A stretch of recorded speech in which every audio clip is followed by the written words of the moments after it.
샬롬, 반갑습니다. 평안하니요.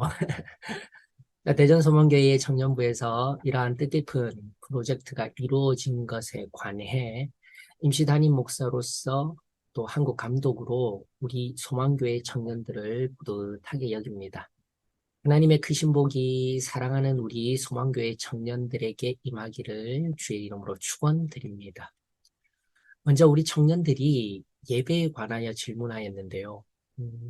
제 생각으로는 예배란 무엇인지 성경적 개념을 정립하는 것이 필요하다 여겨집니다. 예배를 뜻하는 대표적인 신약의 성경 용어가 헬라어 프로스퀴네오입니다.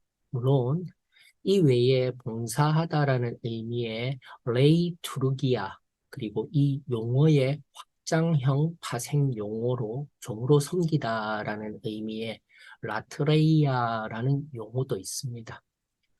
그러나 앞서 살펴드린 프로스키네오는 뭐뭐에게라는 뜻의 프로스와 입맞추다라는 뜻 퀴네오의 합성어로 고대의 사회 종의 신분을 가진 낮은 자가 무릎을 꿇고 상대방의 발등에 입맞추는 문화 속 실제 행위를 나타내는 용어입니다. 바로 이 용어가 기독교 안에 정립되어 피조물로 창조된 인간이 창조주이신 하나님을 향한 존경과 경외를 수반한 행위의 표현을 의미하게 된 것이죠. 그러므로 예배를 열심히 드리는데 마음이 없는 예배를 드릴 수 있나요?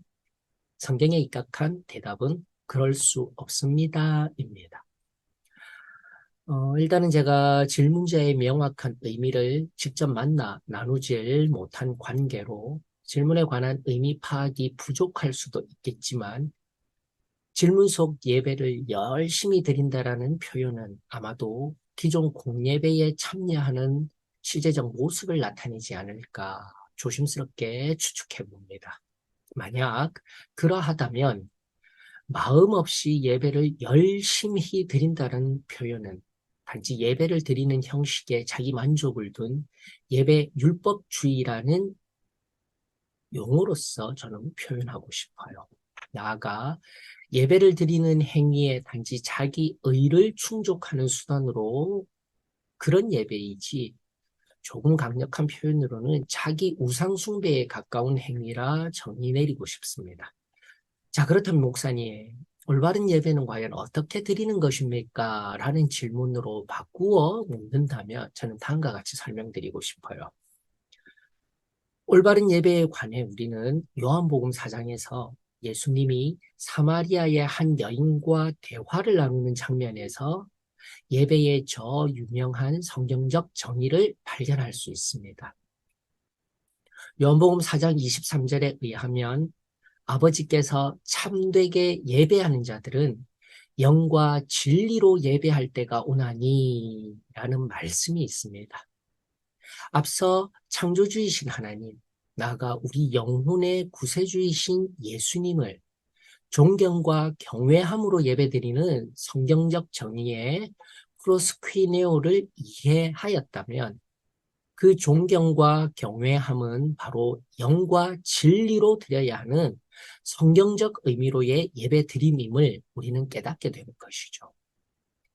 영이라 함은 성령과 함께, 진리라 함은 온 마음으로, 결국 성령에 붙들려 온 마음을 다하여 드리는 예배가 진정한 성경적 예배입니다.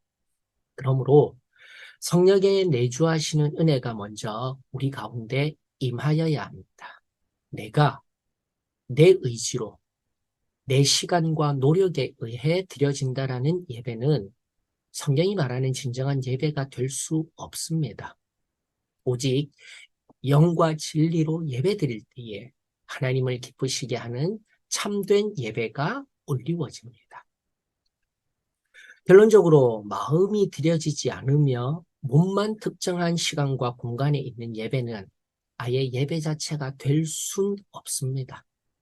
영과 진리로 예배드리는 주의 귀한 청년들이 되시기를 주의 이름으로 축원드립니다.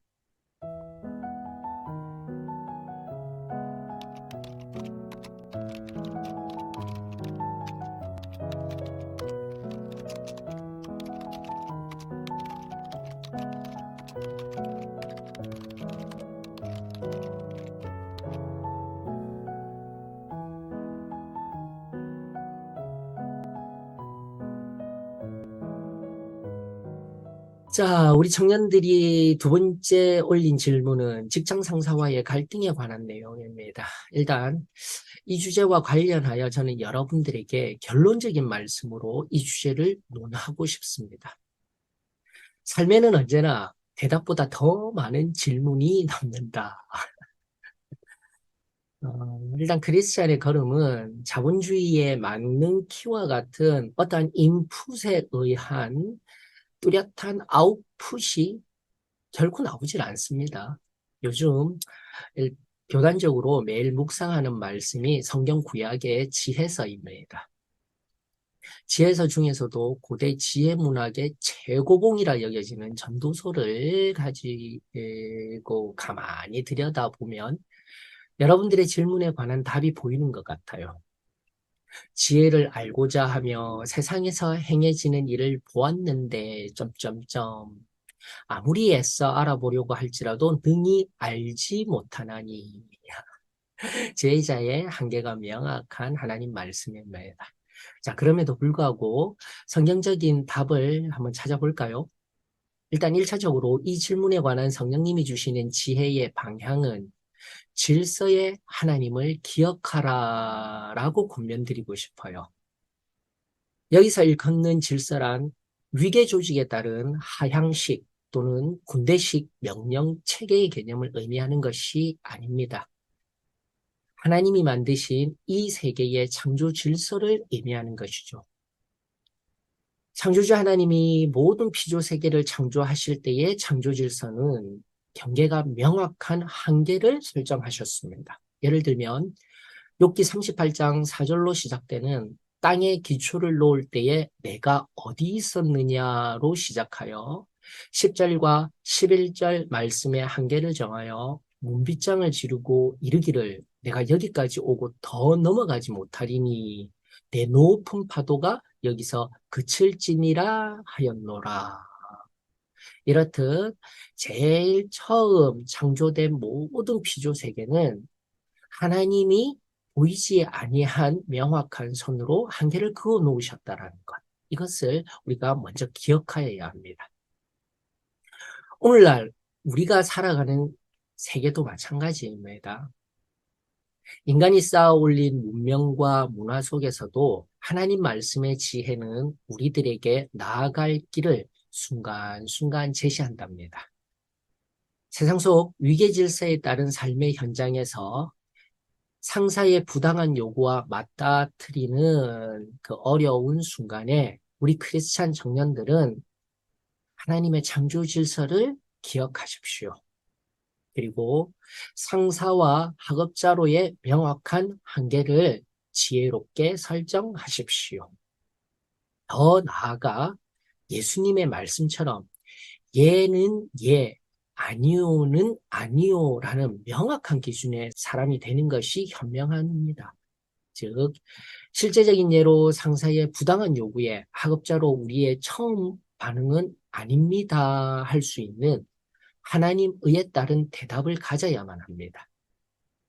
그럼에도 불구하고 계속되는 상사의 부당한 요구와 감정적 엇박에 나의 한계를 지혜롭게 설정하는 것이 중요하죠. 여러분은 이미 처음 부당한 요구에 따른 현명한 대답으로 부당함에 따른 일의 결과에 대한 책임을 하나님의 눈앞에서 여러분의 순전함을 명확히 하였습니다. 이후 상사를 향한 감정적 소비와 일의 에너지 낭비는 어리석음 뿐입니다. 부당한 요구에 계속된 일의 과정은 안 됩니다라는 여러분의 대답과 동시에 이후는 상사의 책임입니다. 보이지는 않지만 명확한 한계 상황과 질서가 선명히 그어졌습니다. 그리고 맡겨진 일에 집중하십시오. 부당한 요구에 따른 일의 그 책임은 그 상사의 몫입니다. 설령 그 일의 결과에 따른 상사의 책임 회피라는 또 다른 미래적 상황이 현재에 주어지더라도 연속된 삶의 현장에서 또다시 여러분의 대답은 안 됩니다라는 크리스천의 기준을 선명히 하면 됩니다. 그리고 또 일에 집중하십시오. 늘 질문과 감정의 찢기가 남는 삶의 현장에서 질서의 하나님을 기억하며 예수님과의 평온으로 마음의 빗장문을 잠그셔야 합니다. 세상 일의 결국은 청년의 때에 여호와를 경외하며 그분의 눈앞에 한결같이 서 있는 인생들이 반드시 승리한답니다. 여러분의 한결같은 정직과 진실함은 먼저 질서에 순응한 여러분을 하나님이 알고 계시며 세상도 곧 알게 된답니다. 세상에 순복하는 것이 아닌 창조의 질서 속에 하나님의 의에 따른 책임의 한계를 설정하며 밝은 길을 걸어가셔요. 결국 세상의 평판도 뒤집어 놓으시는 선하신 하나님을 경험하게 되실 거예요.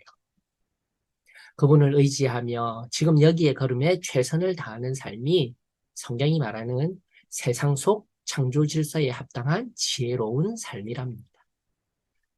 자, 어떻게 질문에 의한 일방적인 답변의 형식이 여러분에게 만족스러운지 저는 잘은 모르겠습니다. 자, 이런 프로젝트의 더 나은 한 걸음을 위한 저의 조언은 질문자와 답변자의 토크쇼 형식의 진리 탐구가 바람직할 것 같아요. 즉, 순간순간 답변 속에 또 다른 질문에 따른 진리 탐구가 곧 예수님이 제자들과 삶으로 함께 하셨던 제자 양육의 기본적인 방법론입니다. 자, 우리 다음번에는 그렇게 만날 수 있는 방향 설정이 되어지기를 제 나름대로의 권면 드립니다. 세상 속에 승리하며 행복할 우리 소망교회 청년들의 걸음을 다시금 축복드립니다. 그러면서 저희 영상 답변 마무리하도록 합니다. 샬롬. 오늘도 평온하십시오. 축복합니다.